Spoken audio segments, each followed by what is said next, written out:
Halo semuanya, kembali lagi di channel Pilus Zone. Channel yang menyajikan video pembelajaran yang menarik dan tentunya mudah dipahami. Langsung saja untuk materi kali ini adalah materi IPAS kelas 6 semester 1. Di video pembelajaran sebelumnya, kalian sudah mempelajari bab 1 topik A tentang rangka, sendi, dan otot. Mari kita lanjutkan materi bab 1, yaitu topik B, sistem saraf.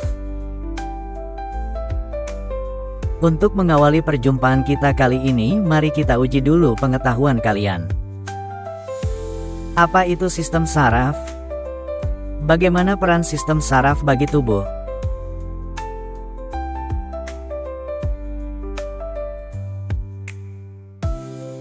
Apakah sudah ada yang bisa menjawab kedua pertanyaan tadi? Untuk bisa menjawab dengan benar, mari kita simak penjelasan materi berikut ini. Pernahkah terpikir oleh kalian, siapa yang mengatur jalannya semua gerakan dan aktivitas dari tubuh?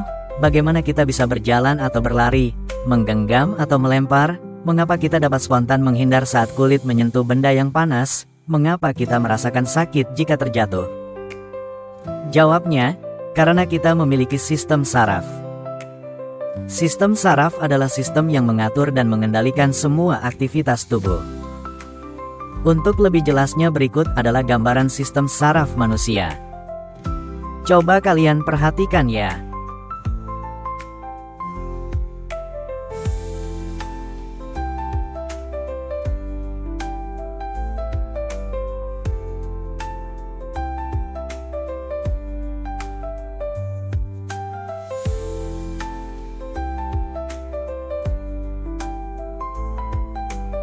Bagaimana? Kalian sudah tahu kan apa itu sistem saraf? Selanjutnya ini adalah beberapa fungsi sistem saraf. Ayo kita fokus kembali untuk menyimak. Sistem saraf memiliki fungsi sebagai berikut.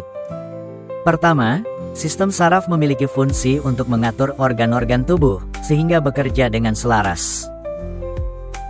Kedua, sistem saraf memiliki fungsi menerima rangsangan, sehingga tubuh dapat mengetahui dengan cepat keadaan yang terjadi di sekitarnya. Dan fungsi yang ketiga adalah mengendalikan dan memberikan reaksi terhadap rangsangan yang terjadi pada tubuh manusia.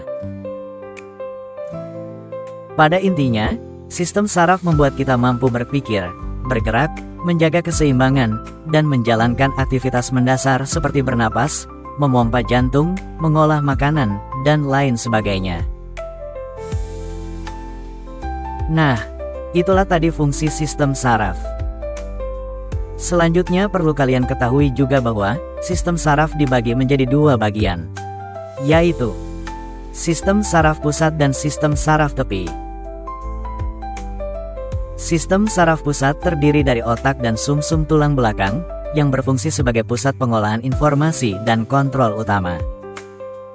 Sedangkan, sistem saraf tepi terdiri dari saraf-saraf yang menghubungkan sistem saraf pusat ke seluruh tubuh, termasuk saraf sensorik yang menerima informasi dari lingkungan dan saraf motorik yang mengirimkan perintah ke otot dan kelenjar. Selanjutnya, ayo kita cari tahu bagaimana sistem saraf bekerja. Sistem kerja saraf yaitu, terdapat otak sebagai pusat kendali dari seluruh aktivitas yang dilakukan dan perasaan yang kita rasakan. Otak terhubung dengan jaringan saraf yang tersebar di seluruh tubuh. Jaringan saraf ini membentuk simpul-simpul dan bertemu di bagian sumsum tulang belakang. Letaknya ada di punggung, tepatnya mulai dari bawah leher hingga punggung bagian bawah. Sedangkan jaringan saraf dan sumsum tulang belakang berperan dalam menghantarkan rangsangan dari seluruh tubuh ke otak dan sebaliknya. Otak merupakan bagian dari sistem saraf yang membuat kita dapat mengindra apa yang terjadi di sekitar kita. Kita dapat merasakan sakit, halus kasarnya suatu benda saat kita meraba, mencium bau, dan lain sebagainya. Itu terjadi karena adanya sistem kerja saraf. Apakah kalian pernah merasakan senang, sedih, marah, kecewa, bahkan takut? Nah, itu semua merupakan perasaan yang dikendalikan otak melalui sistem saraf. Contoh yang lainnya, misalnya, ketika suhu di sekitar kalian turun secara drastis, maka Seluruh saraf yang ada di permukaan kulit akan merespon dan memberi sinyal kepada otak bahwa kondisinya dingin. Kemudian, otak memerintahkan untuk segera mencari jaket agar kalian tidak kedinginan. Nah, dari beberapa contoh aktivitas tadi, mudah-mudahan menjadikan kalian paham tentang bagaimana sistem kerja saraf ya. Oleh karena itulah, sistem saraf memiliki peran penting dalam kehidupan kita. Jika sistem saraf terganggu, maka kita akan mengalami kesulitan dalam melakukan aktivitas sehari-hari. Baiklah, kesimpulan pembelajaran kali ini adalah: pertama, sistem saraf adalah sistem yang mengatur dan mengendalikan semua aktivitas tubuh. Kedua, sistem saraf memiliki 3 fungsi utama, yaitu fungsi kewaspadaan, fungsi menghubungkan dan fungsi mengatur. Ketiga, sistem saraf pusat berada di otak dan sumsum tulang belakang. Keempat, sistem saraf memiliki peran penting dalam kehidupan kita. Jika sistem saraf terganggu, maka fungsi dari bagian tubuh manusia juga akan terganggu. Demikian pembelajaran hari ini. Ingat, setiap hari adalah kesempatan untuk jadi lebih pintar dan lebih baik. Sampai bertemu lagi di video selanjutnya. Terus belajar, karena kamu luar biasa.